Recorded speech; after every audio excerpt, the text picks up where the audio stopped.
Tungamire mukati mezviedzo mananda andibata ndimwedo dombo ndiwikende ndimwemo otungamire tenzini tungamire semwana awonyara tamu unganyara tinyanda mananda anomunzwa kanama atinyarara imwite tenzi wenyanza tenzini tungamire aponda yasvika nyanza mananda aondichisa andichina zororo ndotsamira kune mwika kandinzwe imwi motiti ndinokutungamira. Kwazivai vateereri, tinomuchingamidzai kuchirongwa The Second Coming of Christ chamunopiwa naPastor Gift Rodzi naPastor Caston Betera veku Seventh Day Adventist Church. Mustudio nhasi tuna Shailet Chakabveyo ari kutiisira musign language. Mufundisi, chingamidzai vateereri. Vateereri, welcome to the program The Second Coming of Christ. Tinoda kutenda musoro wedu wenyaya nhasi zvakazarurwa 4 and 5. Yes, tiri kudzidza chapter 4 nechapter 5 yazvakazarurwa.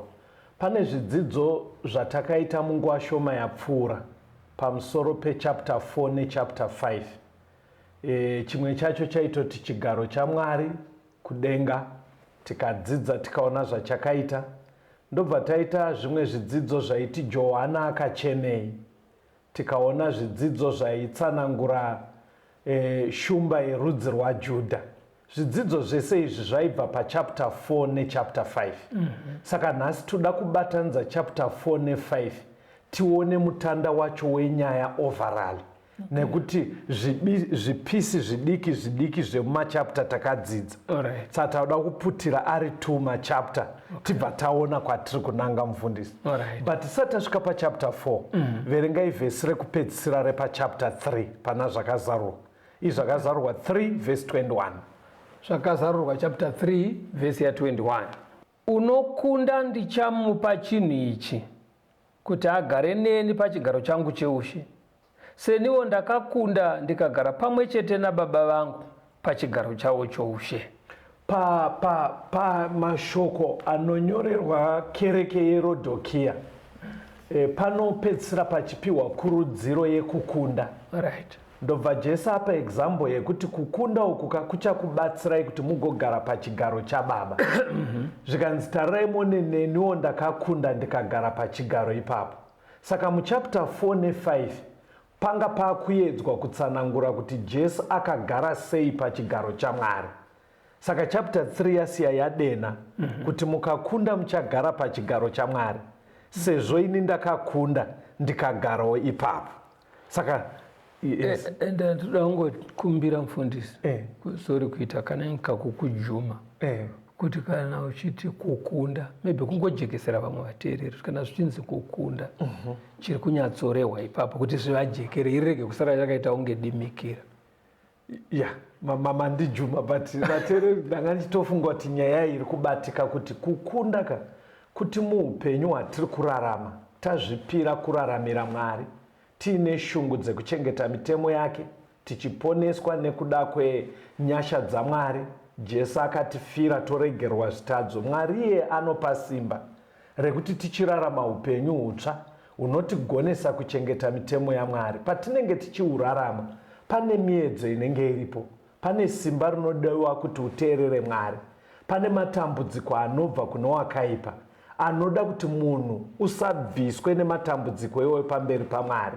Saka kukunda kunonobudira pakuti unoramba uri munhu ari kunamata, ari kushingaira nesimba raMwari kuchengeta mitemo yake, ari kuita zvakanaka zvinodiwa. Panouya zvigumbuso woramba wakabatirira pana Mwari kusvikira kana zvikutoreva parufu wofa uri muchimiro chakadaro. Bhaibheri rinenge richiti kukunda. Saka ndo shungu ina Mwari yekuti tive vanhu vanokunda. Saka chapter 4 yakabva yatanga ichitiratidza kukunda achinogara pachigaro chaMwari. But Jesu paakafa mgomo akamuka, ngatichionai achienda kudenga. Tikurumidze tanoona kugara kwake pachigaro chaMwari. Pana Mabasa chapter 1 verengai verse 9 to 11. Mabasa 1 verse 9. Zvino wakati areva izvozvi, akakwidzwa vachitaririra gore rikamubvisa, vakasazomuona. Zvino vachitarisisa kudenga, iye achikwira, tarira varume vaviri vamira navo vakafuka nguvo chena. Ivo vakati, imi varume veGarireya, makamiririko makatarira kudenga? Uyu Jesu wakabva kwamuri akakwidzwa kudenga, uchauya saizvozvo sezvamamuona achienda kudenga. Saka paakanga akuenda kudenga Jesu, hanzi pane gore rakamuperekedza kana kuti rakamutakura ndobva aenda kudenga. Toda kuona kuti iyi gore rudzi ndo makore anonayisa mvura irayo. Pana Zvakazarwa 1 verse 7 chatiri kuverengera Zvakazarwa yakutsanangura kudzoka kwaachaita. Mabasa yatanga yati maendera aaita ndo madzokera aachaita. Saka toda kuona kuti zvakafanana here, because pane ngirozi dzakatoimbiswa kuti uyu Jesu ari kuenda achadzoka nesemo iyoyo. Saka ngatichidzwa ivhesi rinotsanangura aakudzoka, tione kuti zvafanana zvii. Zvakazarwa 1 verse 7. Zvakazarwa 1 verse 7. Tarirai unouya namakore, meso ose achamuvona. Toda kutenda. Manzwa kuti pataurwa futi makore. Chitibatsirai pastor, makore akaita sei? Makore anotaurwa aya haasi makore emvura yekunaya emudenga.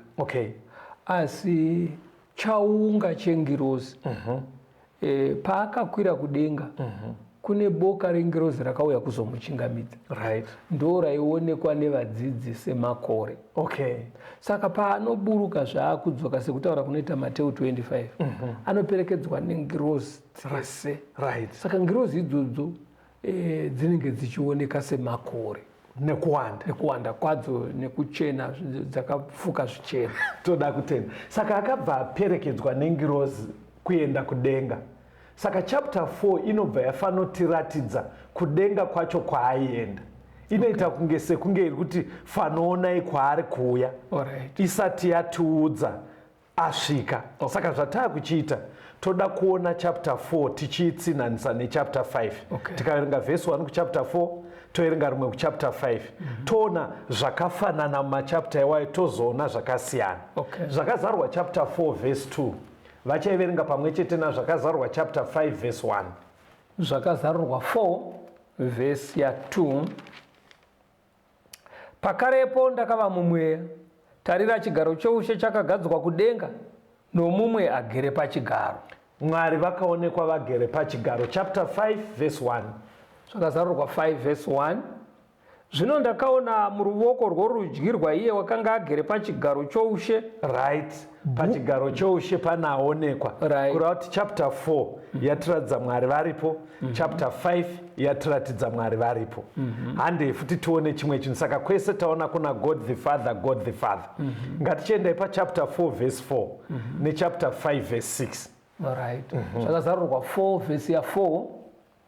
Kwakanga kune zvigaro zvoushe zvina 24 zvakanga zvakakomberedza chigaro choushe.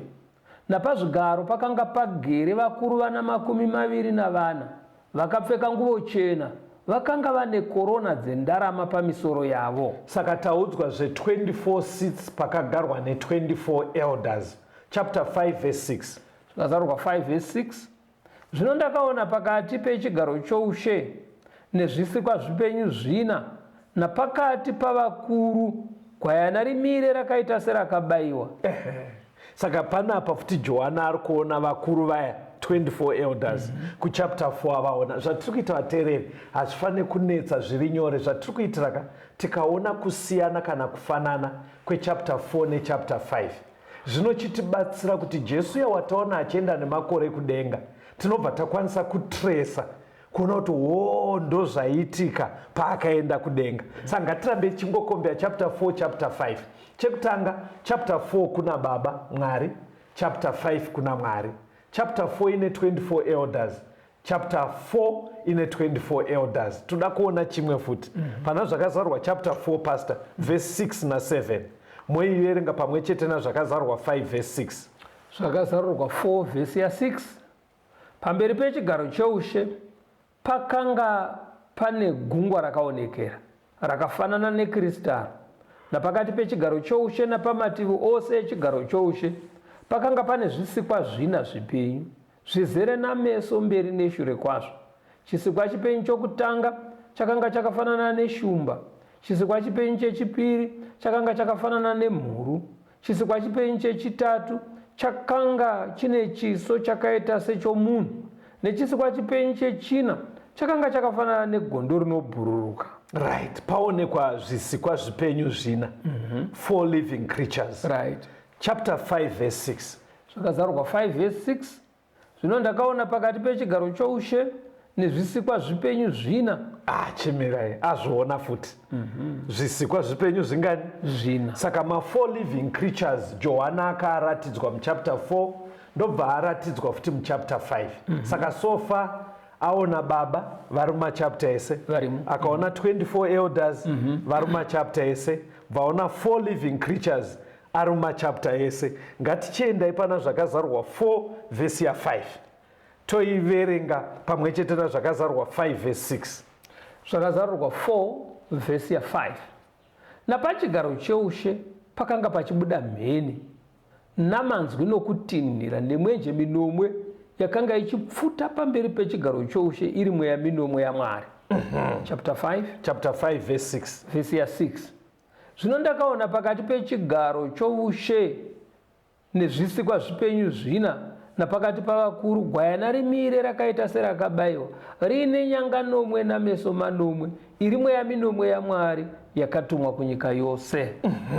Saka chapter 4 ngoma pari kuonekwa ma7 spirits mweya minomwe. Right. Chapter 5 yaonekwa futi. Chimbotaurai zvinhu zvaonekwa kwese patatichitanga.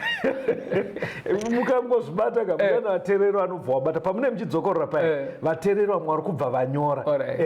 Aiwa zvinhu zviri simple. Muchapter 4 nechapter 5 kwese kwaonekwa Mwari ari pachigaro, Mwari Baba. Kwese kukaonekwa maelders 24. Right. Kwese kukaonekwa zvisikwa zvipenyu zvina. Right, 4 living creatures. Kwese kukaonekwa mweya 7 yaMwari. Saka mukaverenga vateereri chapter 4 inonopera 24 elders vaya vachikandira korona pasi vachirumbidza Mwari kuti ndimi makasika vachidaro. But pane chinhu manje chinowedzerwa nechapter 5 chisimo muchapter 4 chiri pana zvakazarwa 5 verse 11. Ndichakubvunzai maverenga ndakuona kuti vateereri vachibata here. Because taona God the Father, 24 elders, 4 living creatures, 7 spirits of God. Pa chapter 5 verse 11 verenga ipapo. Zvakazarwa 5 verse ya 11. Zvino ndakaona ndikanzwa inzwi ravatumwa vazhinji vakanga vakakomberedza chigaro choushe nezvisikwa zvipenyu zvina navakuru. Kuwanda kwavo kwakanga kuri zviuru zvezviuru nezviuru zvamazana. Right. Chii chawedzerwa pavateereri? Pastor Rhodes vachakupindurirai. Because tati God the Father Mwari vari kuonekwa, tikati 24 elders vari mumachapter ese, tikati 4 living creatures, ndobva tati 7 spirits of God.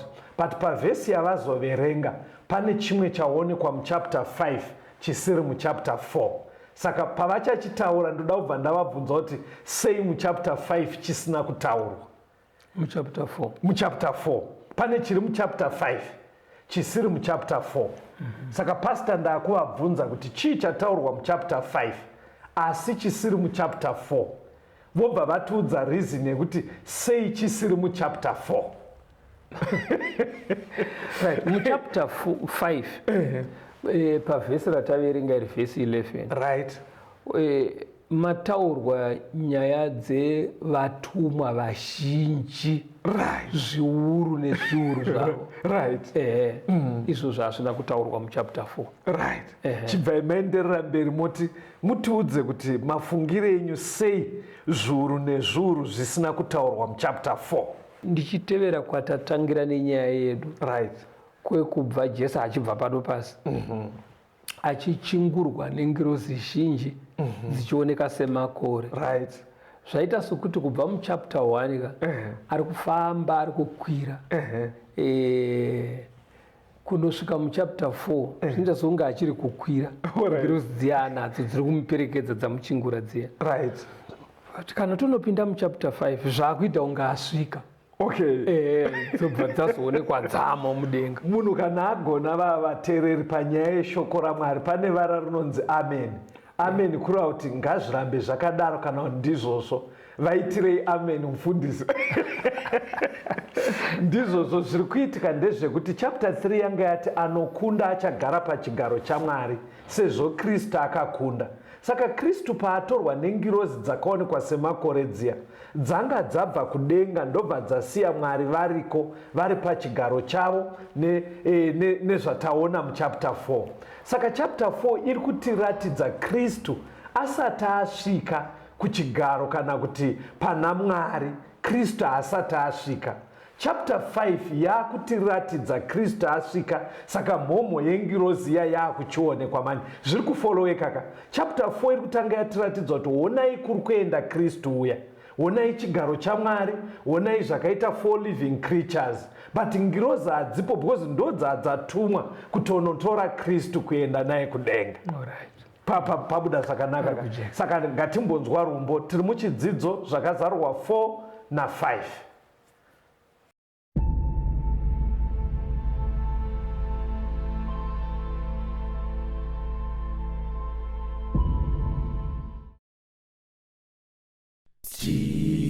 Tinorara, tichimuka,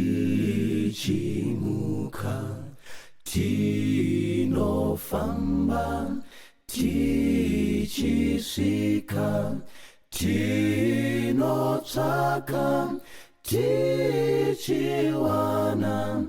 nokuti munotendera.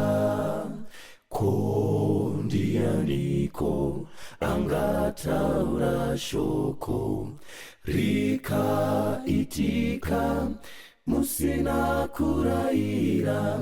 Zvinhu zvose pasi nekudenga zvomirira shoko renyu.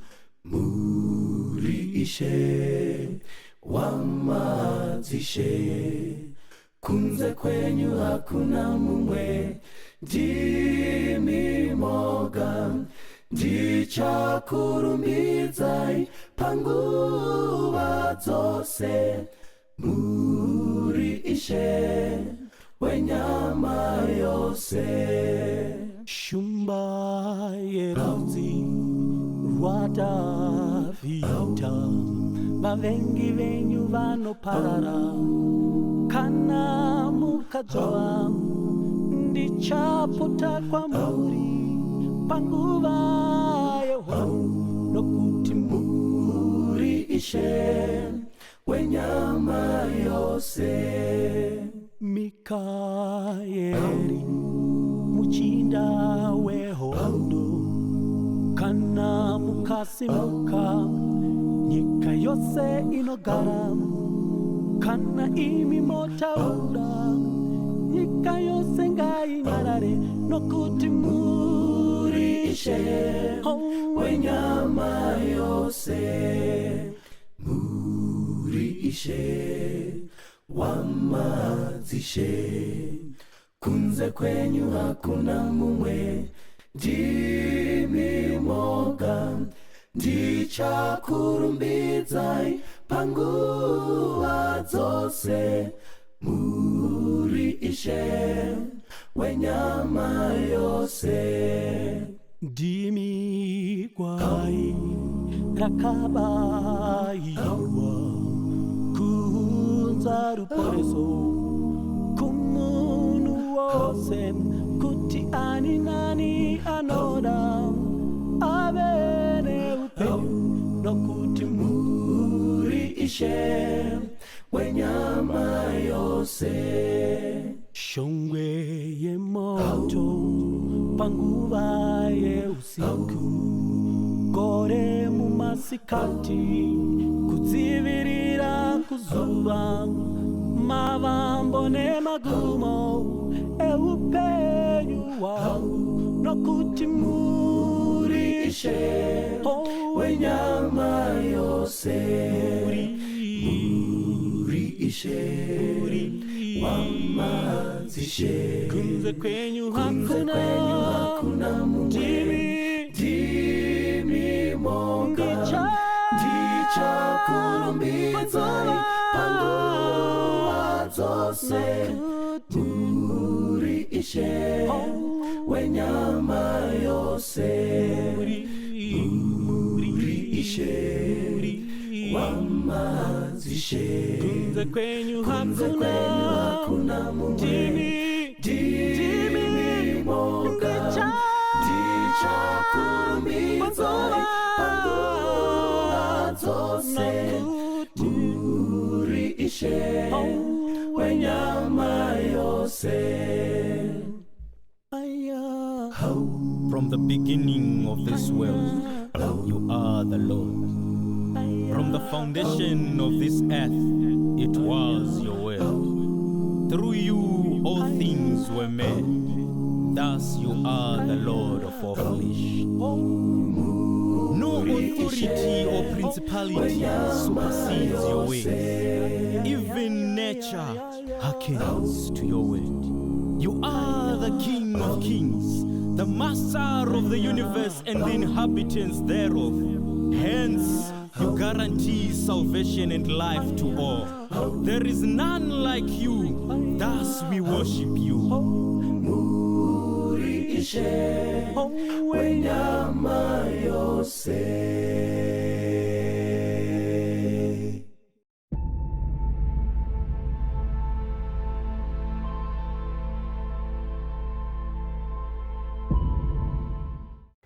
Tinomuchingamidzai zvakare vateereri tichienderera mberi nehurukuro yedu zvakazarurwa 4 na 5. Yes, takuenderera mberi mukoma. Pazvisikwa zvipenyu zviya izvi nema24 elders muchapter 4 ma24 elders vane kunamata kwavakaita kana kuti runenge rwiyo. Kuchapter 5 futi kune rwiyo. Okay. Saka toda kuona nziyo dziri 2 kana kuti minamato inoita kunge minamato miiri iyoyo. Alright. Toona zvayakasiyana. Nhasi mune muchipindura mubvunzo yekeka mondiudza kuti kufunga kwenyu futi sei nziyo dzacho dziri 2 dzakasiyana. Okay. Saka kuchapter 4 nekuti vagara vanenge vachirumbidza Mwari ari pachigaro, ngatinzwei vachirumbidza Mwari. Zvakazarurwa 4 verse 8 to 10. Zvakazarurwa 4 kana kuti tangirai verse 10 to 11. Zvakazarurwa 4 verse ya 10. Yes. Vakuru vana 24 vowira pasi pamberi paiye ugere pachigaro chose vachimunamata iye uri mupenyu nokusingaperi-peri, vachikandira korona dzavo pamberi pechigaro chose vachiti, imi Ishe Mwari wedu, makafanira kuti muvigirwe kubwinya nokukudzwa nesimba, nokuti ndimi makasika zvinhu zvose, zvakavapo zvikasikwa nokuda kwenyu. Hanzi sei makafanira kuti mupiwe kukudzwa nekubwinya? Pataura 24 elders apo. Hanzi nekuti ndimi makasika zvinhu zvese. Hanzi makasika. Batai point hanzi yamapa iyoyo. Alright. Musaikangana. Okay. Takuenda kuchapter 5 verse ya 8 to 10. Pastor vachativerengera futi. Zvakazarurwa 5 verse ya 8. Zvino rakati ratora bhuku, zvisikwa zvipenyu 4 navakuru vana 24 vakawira pasi pamberi pegwayana. Mumwe nomumwe ano rudimbwa nendiro dzendarama dzakanga dzizere nezvinonhuhwira iri minyengetero yavatsvene. Vakaimba rwiyo rutsva vachiti, ndimi makafanira kuti mutore bhuku, nokuzarura zvisimbiso zvayo, nokuti makabayiwa mukatengera Mwari neropa renyu vanhu vanobva kumarudzi ose nendimi dzose navanhu vose nendudzi dzose, mukavaitira Mwari wedu kuti vave ushe navapurisita vabate ushe panyika. Hanzi sei makafanira Apa pari kunzi nekuti makabayiwa mukatsvagira vanhu neropa renyu, mukatsvagira Mwari vanhu neropa renyu. Kwekutanga kwanzi kudii? Kwanzi nekuti makasika. Kwechipiri kwanzi kudii? Nekuti makafa. Chapter 4 yati kudii? Chapter 4 iri kutaura pamusoro pekusika. Kwekusika. Chapter 5 iri kutaura pamusoro penyaya dzeruponeso dzekufa pamuchinjikwa. Sei zvasiyana pastor? Pamune muchitopindura kuvateereri vanenge vachitobata kuti nyaya iri kufamba so. Sorry, munogona kushaura kuti nhasi zviri kufamba sei mibvunzo yakuwandirai. Sei nziyo idzi dzasiyana content? Panapa ndiri kuona sokuti kuchapter 4 vari kuimba kuna Mwari. Right. Sezvatambotaura muchikamu chapfuura kuti Jesu achiri munzira, asati asvika. Muchapter 5 Mwari aripo asi Jesu asvika. Right. Saka vakurumbidza Jesu nekuti makafira vanhu pamuchinjikwa. Exactly. Zviri kuitika ndizvozvo sezvataura mufundisi kuti chapter 4 tiri kungoratidzwa kuri kuuya Jesu ari kuuya kuna Baba. Saka 24 elders padziri kufanonamata, main issue hombe iri kukonzera kuti vanamate ndeyekuti Mwari akasika. Jesu achisvika ari kubva kufira vanhu panyika, wataona uya aenda nemakore kudenga. Paederwa chimwe chinhu chinofanira kuita kuti vanhu tinamate, ndo chiri kunzi makatenga vanhu neropa renyu, saka mune kodzero yekuti munamatwe. Manzwa here 2 reasons dzinofanira kuita kuti vanhu vanamate. Vanhu vanofanira kunamata nekuda kwekuti wavari kunamata wacho ndiye akavasika. Right. Chechipiri wavari kunamata wacho ndiye akavafira kuti vaponeswe. Those are the main points. Saka apo Kristu anga asvika atora bhuku ranga richinzi naJohani ndaiona rashaya munhu. Saka paangoritora semunhu ari kubva panyika, paafira vanhu akaperekedzwa nengirozi akasvika kudenga kune chigaro chaMwari, ndobva atora bhuku rakakosha riya zveshuwa song yabva yachinja content yayo. Of course Mwari akasika, but papane a new feature ichangobva mukuitika panyika yekuti Kristu anga abva mukufira vanhu, abayiwa, atenga ani nana akaanoda kupinda muruponeso. Ndizvo zvokaizvo. Right. Ngatichienda Gwayana iri paraonekwa mukoma, zvakazarurwa chapter 5 verse 6. Paverenge itinzwe. Zvakazarurwa 5 pavhesi ya6. Zvino ndakaona pakati pechigaro cheushe nezvisikwa zvipenyu zvina napakati pevakuru, Gwayana rimire rakaita serakabayiwa, riine nyanga nomwe. Right. Ndopatiri kuda riine nyanga nomwe. Toda kungwedza kuona kuti idea ipi yatiri kunzi nebhaibheri batai. Pekuti nyanga tiri kuendapo. Toda kutanga taona kuti sei dziri 7. 7 muchiprofita anomirire mukoma. 7 kana muri muchiprofita vanodzidza vanoti zvinomirira kuperera, kukwana, completeness, perfection. Right. Ndoda kuti munzwe kuti sei mhinduro iyoyo yakarerekera kuri correct. Ndichango zvimwe ndichataura, asi miverengai Genesis 2 verse 1 to 2. Genesis 2 verse ya 1. Denga nenyika zvikapera saizvozvo nouzhinji hwazvo, Mwari akapedza basa rake raakaita nomusi wechinomwe, akazorora nomusi wechinomwe pabasa rake rose raakaita. Saka panapa God completed his creation works by the 7th day anga apedza. Zvekuti Mwari aigona kuita kuti ratinoti week isusu riite kana 11 days. Riite kana 9 kana 4 but zvese zvakakwana within 7. Saka kubva ipapo pacreation mukoma 7 anononongedzera kucomplete. Pamunozoona paya vachinzi vanoisraeri vakatenderera Jeriko ka7 zvinenge zvinopa muono wekuti Mwari apa mukana vanhu veJeriko wakakwana uri complete. Panonzi paya vanhu vapinda muareka naNoa pakaita 7 days dhoo risatravhara, zvinenge zvinonongedzwa kuti Mwari apa complete chance to everyone kuti anoda kupona apinde apone. Saka ndizvozvo number 7 inomirira kuperera completeness. Saka pana Jesu Kristu pane masimba ese, pane kuperera kwekuponeswa kwedu, pane kuperera kwerudzikinuro rwedu. Ngatichiona inyanga kuti nyanga takambozvidzidza, but toda kuti zvirambe zvichingojeka. Endai pana 1 Samuel 2 verse 10. Samuel wokutanga 2 verse 10. Vanorwa naJehovha vachapwanyiwa, uchavatinhirira ari kudenga. Jehovha uchatonga migumo yenyika, uchapa mambo wake simba nokukwiridza runyanga rwomuzodzwa wake. Hanzi Jehovha uchapa mambo wake simba nekukwiridza runyanga rwemuzodziwa wake. Saka chiri kunzi runyanga rwemuzodziwa ndozvanzi Mwari achapa mambo simba, umambo. But kana pakutaurwa kunzi runyanga, pari kunotaurwa the power behind the kingdom. Kuti nyanga iritomirira umambo, but takanyanya kusendama pane simba racho reumambo. Inzwai pana 1 Kings 22 verse 11. Madzimambo ekutanga 22 verse 11. Verse 11. Yes. All right. Zedekia mwanakomana waKenani akazviitira nyanga dzamatare, akati, zvanzi naJehovha, nedzidzi muchatunga vaAsiria kusvika vapera. Paitika drama. Vanga vari vaprofita awenema, but kaidea kekuti nyanga dzinomirirei kaivepo.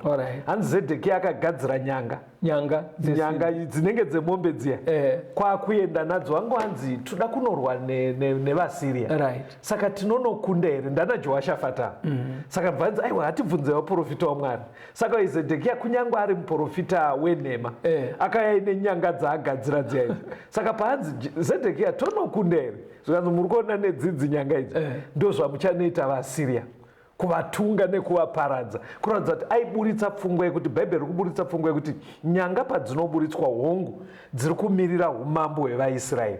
But kakunotunga kaya pawa riya rakunoratidza maitiro anenge achiita umambo pavari kuenda kuvaSiria. Inzwai pane mariro aJeremia 2 verse 3. Tipedze nyaya yenyanga iyi. Mariro aJeremia 2 verse 3. Yes.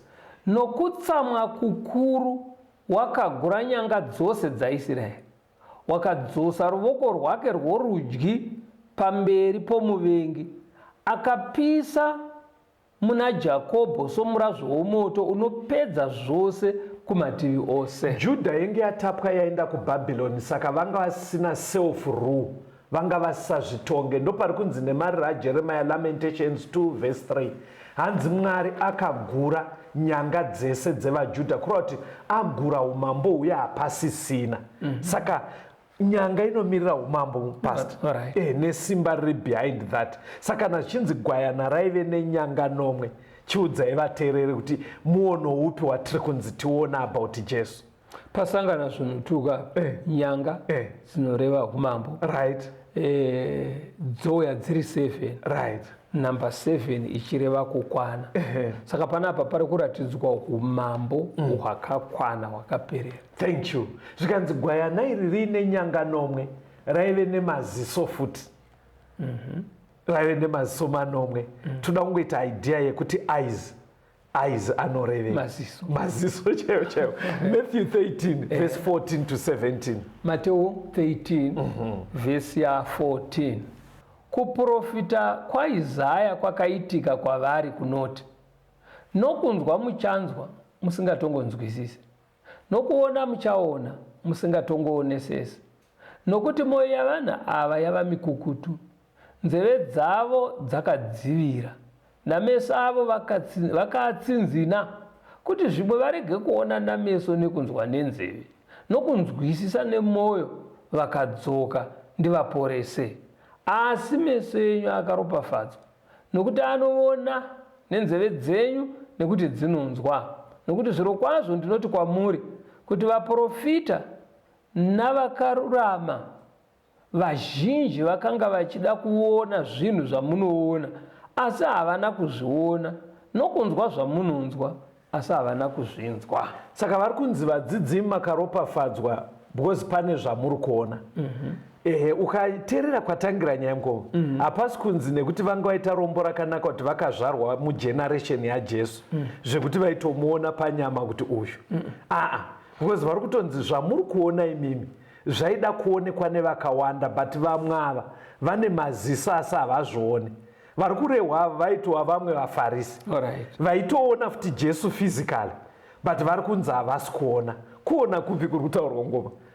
Ndinoona kuona kwekunzwisisa kuti ndiani. Thank you. Kunzwisisa zvinhu pamweya ikoko unonzi uri kuona.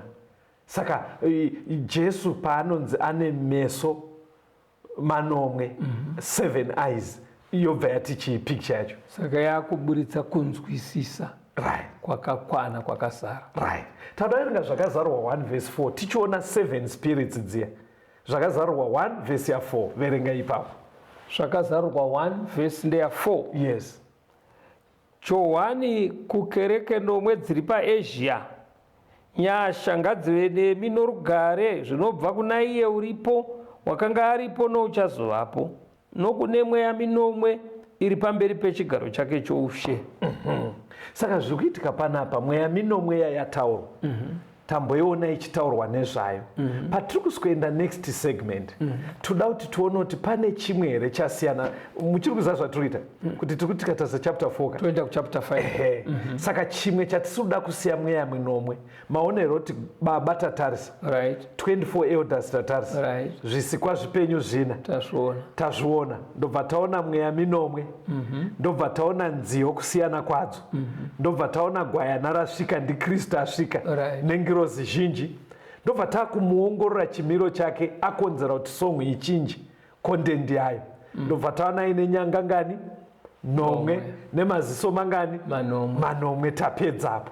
Pasarira ndepekuti timboona pamweya minomwe, tione kuti zvakazarwa 4 na 5 tabatanidza picture inobuda ndeipi. Tiri pachidzidzo vateereri, zvakazarwa 4 na 5. Rambai makateerera timbonzwa rwiyo.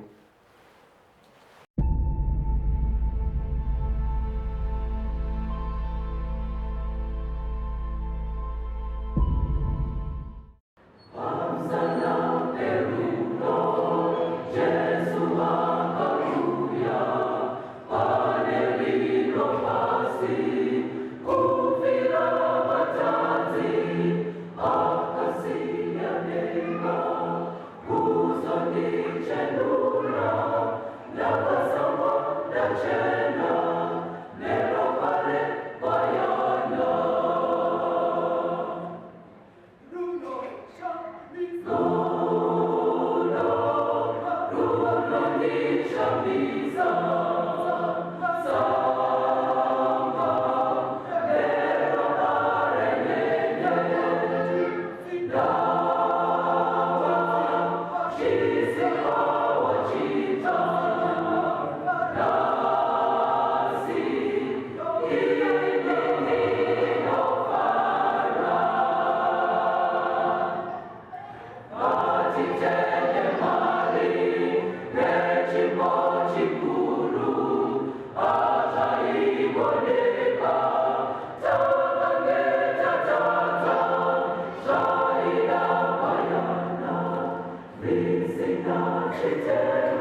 Tinomuchingamidzai zvakare vateereri. Tiri kuenderera mberi nehuruku redu zvakazarurwa 4 na 5.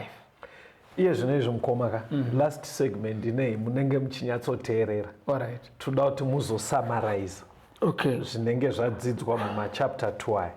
Tapa mweya minomwe. Toda kunzwa mataurirwo anoitwa mweya minomwe muchapter 4 nemataurirwo anoitwa mweya minomwe muchapter 5. Alright. Saka verengai imimi wateereri teererai muone kuti pane difference here kana zvakafanana. Tikutarisa about the 7 spirits of God muna zvakazarurwa chapter 4 nazvakazarurwa chapter 5. Saka pastor vachaverenga zvakazarurwa chapter 4 munoverenga vhesi ya 5. Mobva maverenga zvakazarurwa chapter 5 vhesi ya 6. Okay. Zvakazarurwa 4 verse 5. Napachigaro choushe pakanga pachibuda mheni namazwi nokutinhira nemwenje minomwe yakanga ichipfuta pamberi pechigaro choushe iri mweya minomwe yaMwari. Chapter 5 verse 6 yazvakazarurwa. Zvino ndakaona pakati pechigaro choushe nezvisikwa zvipenyu 4 napakati pavakuru gwayana rimire rakaita serakabayiwa riine nyanga 9 nameso 9 iri mweya minomwe yaMwari yakatumwa kunyika yose. Kusiyana makuona here kwaitika apa kuti mweya minomwe kuchapter 4 yanzi iri pamberi pechigaro chaMwari. Right. Kuchapter 5 iri kunzi mweya minomwe yakatumwa pasi. 7 spirits sent unto all the earth. Right. Yabuda. Maona kusiyana kwacho kakuti kuchapter 4 vateereri mweya minomwe iri before the throne. In chapter 5 the 7 spirits have been sent to all the world. Zviri kujeka. Zviri kujeka. Saka tauda kuti tichiona kuti chii chiri kuitika nemweya minomwe iyi. John 7 verse 39. John 7 pavhesi ya 39. Asi izvi wakareva zvomweya waizopiwa avo vaitenda kwaari, nokuti mweya wakanga usati wavapo, nokuti Jesu wakanga asati akudzwa. Chapter 5 yatiratidza mweya watumirwa panyika, mweya waMwari. But Jesu achiri panyika pana John 7:39 ari kuti mweya mutsvene waMwari waizotumirwa panyika when iye Jesu akwidziridzwa kana kuti glorified. Mapabata ka? Jesu ari panyika. Mweya mutsvene anga asati auya. Reason Jesu Bible rabva rati nekuti Jesu anga asati glorified. Shona yati kudi asati akudzwa exactly. Saka panyika mweya mutsvene Jesu paaivepo haupo. Reason Bible rati nekuti Jesu asati akudzwa, asati glorified. Pana John 14 verse 26 na John 15 verse 26 averenge ese pamwe chete. John 14 verse ya 26. Asi munyaradzi mweya mutsvene uchatumwa naBaba muzita rangu, iye uchakuzivisai zvose nokukuyeudzirai zvose zvandakareva kwamuri. John 15 verse 26. Kana munyaradzi auya wandichatuma kwamuri achibva kuna Baba, iye mweya wazvokwadi unobuda kuna Baba uchandipupurira. Saka mweya mutsvene kuuya kwawo panyika uri kuramba uchitaurwa naJesu iri future tense. Jesu paye panyika ari kuti aiwa mweya uchadii? Uchauya. John ndobva yati wenge usati wauya panyika panguva iyi nekuti Jesu anga asati akudzwa. Yeti zvakazarwa yatiti mweya minomwe yakatumwa pasi rese. Saka patoda kupindura munozva ndepapi? Ndepekuti yakatumwa rini? Alright. Nekuti Jesu ari panyika mweya hausati wauya. Iya reason zvikanzi nekuti Jesu asati akudzwa. Asi zvakazarwa yati mweya minomwe yakatumwa pasi ripi? Panyika. Saka ngatichionai kuti officially mweya pawakauya panyika ndarini? Alright. Acts 2 verse 1 to 4. Mabasa 2 verse ya 1. Zvino zuva rePentekosta rakati rasvika, vakanga vakaungana vose pamwe chete panzvimbo imwe. Pakarepo kutinhira sokwemhepo inovhuvhuta nesimba kwakabva kudenga, kukazadza imba yose mavakanga vagere. Vakaonawo ndimi dzichiparadzana dzinenge dzomoto, ndokumhara pamusoro woumwe noumwe wavo. vose vakazadzwa nomweya mutsvene vakatanga kutaura nedzimwe ndimi pavakapiwa napo nomweya kureva. Panoitika mabasa chapter 2 Jesu angaenda kudenga manje. Ndo pari kunzi pazuva rePentecost mweya mutsvene akauya ndobva vazadzwa with the Holy Spirit. Pabatika Kajeka. Jesu anga achiti hausati wauya haasati akudzwa, but ari kuti uchazouya. Pana mabasa 2 officially wabva wauya. Saka pawauya toda kupindura mubvunzo wemukoma followai. Jesu aripo hanzi haugone kuuya nekuti haasati akudzwa. Right. Pana mabasa 2 wabva wauya sekunge zvikuru kuti ndokunge Jesu akudzwa. Right. But hatidi kungofungira muona kuita madeductions haana kunaka. Bhaibheri rinofanira kududza. Alright. Saka pauya mweya mutsvene paPentecost pasi pane muparidzi akasimuka achiparidza ndiani? Peter. NdiPeter. Saka Peter sevanhu vakamboita 40 days vaina Jesu vachidzidza nyaya idzi, toda kuti tinzwe kuti zvakaitika izvo akainterpreta achiti chii chaitika. Okay. John haangotiti mukaona wauya Jesu akudzwa. But toda kunzwa ndizvo here kuna Peter aivepo live pakaitika evhendi kuti ngaatiudze kuti kuuya kwemweya mutsvene chii chakonzera. Saka pana mabasa 2 mukoma, verengai vhesi 32 kusvika 33. Ndaona muda kutaura. Une katauriro kawaita kekuti regai tinzwe Peter akanga aripo sekunonzi John anga asipo. Vaivepo vese. Alright. Spokesman akazongoita mweche. Saka ngaatiudze kuti chakonzera kuti mweya mutsvene uuye chii. Alright. Mabasa 2 verse 32. Uyu Jesu wakamutswa naMwari, isu tiri zvapupu zvake tose. Zvino wakati asumudzirwa kurudyi rwaMwari, apiwa naBaba chipikirwa chomweya mutsvene, akadurura izvi zvamunoona nezvamunonzwa. Hanzi chii chaitika mukoma kuti mweya mutsvene uye? Hanzi Jesu akamutswa naMwari akasimudzirwa kurudyi rwaMwari. Apa akaenda kudenga. Saka asimudzirwa mweya mutsvene tasoupiwa. Exactly. Saka kana mafollowa manje chapter 4 yazvakazarurwa yanga ichitiratidza kuri kuenda Jesu paakakwira kudenga. Taona anga asati apo ende mweya mutsvene 7 iri pamberi pechigaro chaMwari. Pachapter 5 yazvakazarurwa mweya mutsvene iri kubva yanzi yatumwa pasi rese. Sei zvadaro? Ndopataona Kristu gwayana achitora bhuku, ndopaakwidziridzwa, ndopaaenda kurudyi rwaBaba, ndopaapiwa masimba ese. Saka kusvika kwaJesu kudenga pachigaro chaMwari ndokwakaita kuti sezvo anga agadzwa, zviya zvanzi naJohn zviya mweya mutsvene hauye kana asati akudzwa. Saka paatora bhuku paya anga agadzwa mukoma. Ava glorified kana toti kugadzwa kwamambo. Ndizvo anga agadzwa kasamambo nemupristi. Pane kachirungu kana achida inauguration.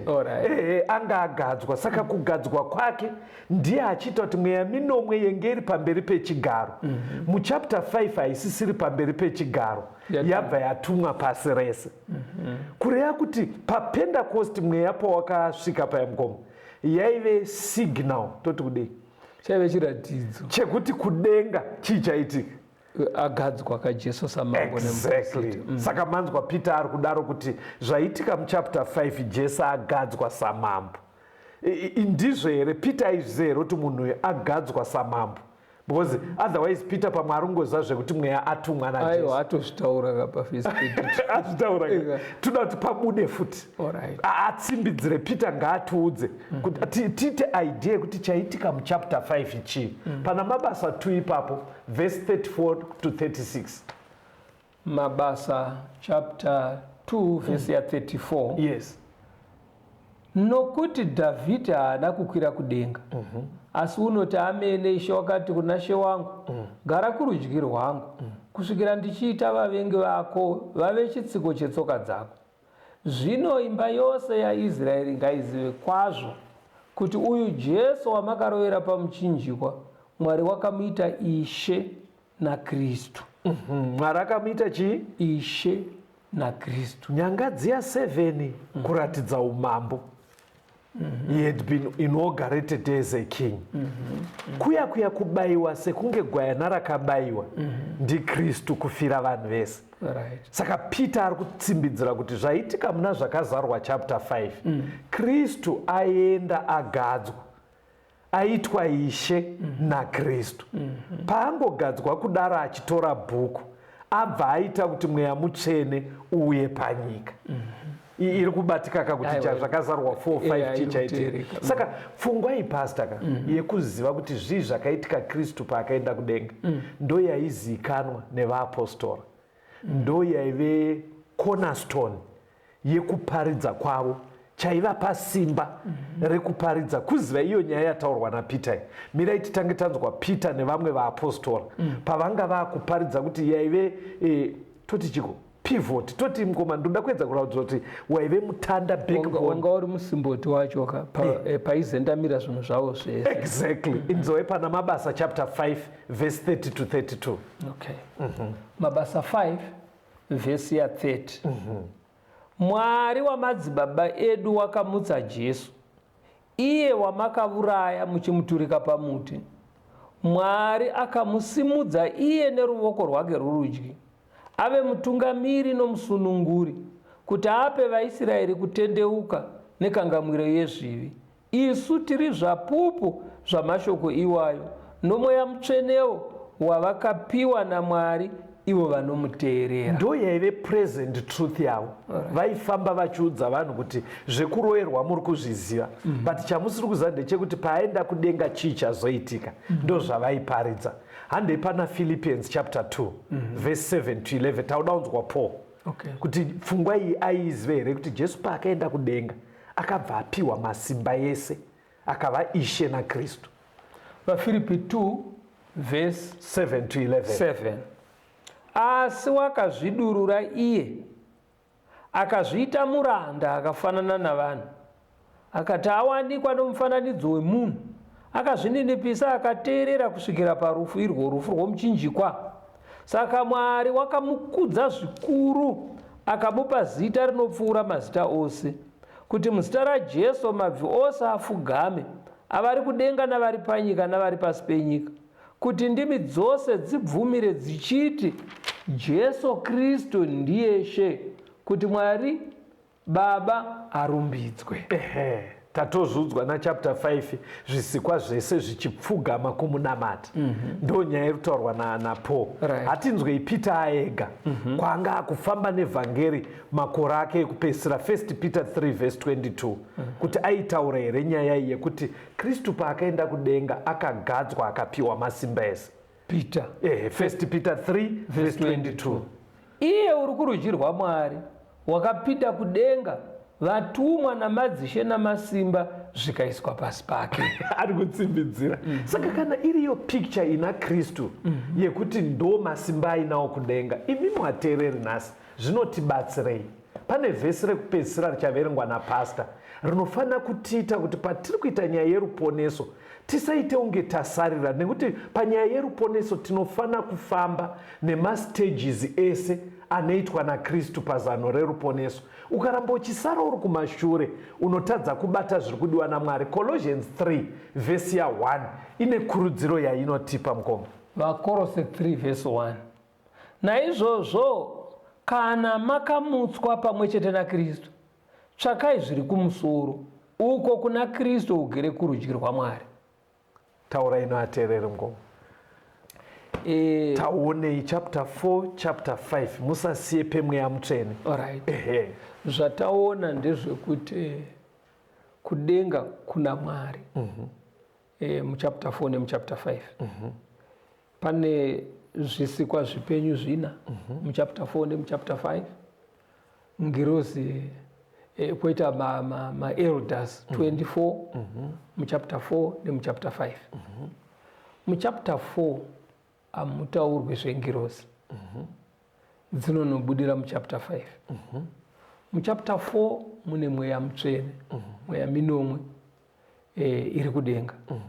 Muchapter 5 mweya minomwe yatumwa panyika. Yes. Saka zvati samarizira rwendo rwaJesu Jesu achienda kudenga anosvikochingamidzwa neboka rengirozi dziri kuonekwa segore.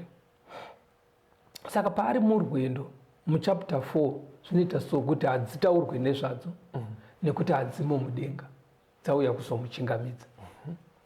Right. Ono aamo manje muchapter 5 ngirozi dzaakuonekwa dzirimo. Muchapter 4 mweya minomwe yaMwari irimo mudenga. Chikonzero Jesu haasati agadzwa, haasati akudzwa. Zvakazonoitika abva pano pasi. Saka adzokera muchapter 5 agadzwa kuva mambo nemuprista, atora nzvimbo yake nekubwinya kwaaive nako pakutanga. Right. Anobva atuma mweya mutsvene sekuvimbiswa kwakanga kwakaitwa vatendi. Ndosaka tichinzwa muchapter 5 uchinzi mweya minomwe yakatumwa pano pasi. Yes. Saka ndo mabudiro azviri kuita zvakazarurwa chapter 4 nechapter 5. Saka paPentecost kwaive kungonongedzera kuti pane evhendi yabva mukuitika kudenga. Kukonfema ndo zvaibva zvatungamira vadzidzi kuparidza vakasimba. Tiri kudzidza bhuku razvakazarurwa, ndofunga iye zvinoateereri togona kuchienda kuchapter 6. Kana tanzwa mutanda wenyaya imwe yaichitumwa panyika, taakuchigona kuenda kuna zvakazarurwa chapter 6 mune zvidzidzo zvinoteera. Pane zvimwe zvidzidzo zvatakaita kumashure zvinogona kubatsira kuti vanoda kunyatsofolowa kudzidzwa kwebhuku iri zvijeke. Pastor vaakutipa phone number dzekuti mukaisa mameseji papo, mawhatsapp message, tinokupai malingi mobva mapinda mumagrupu munotumirwa zvidzidzo. Everyday pane chidzidzo chinotumirwa pazvidzidzo zvakaitwa kumashure zvinobatsira kupindura mwe mibvunzo yatinenge tinayo. Pastor vaakutipa phone number 0716 452 086 0716 452 086. Mwari vave nemi, tikosangana muchikamu chinotevera.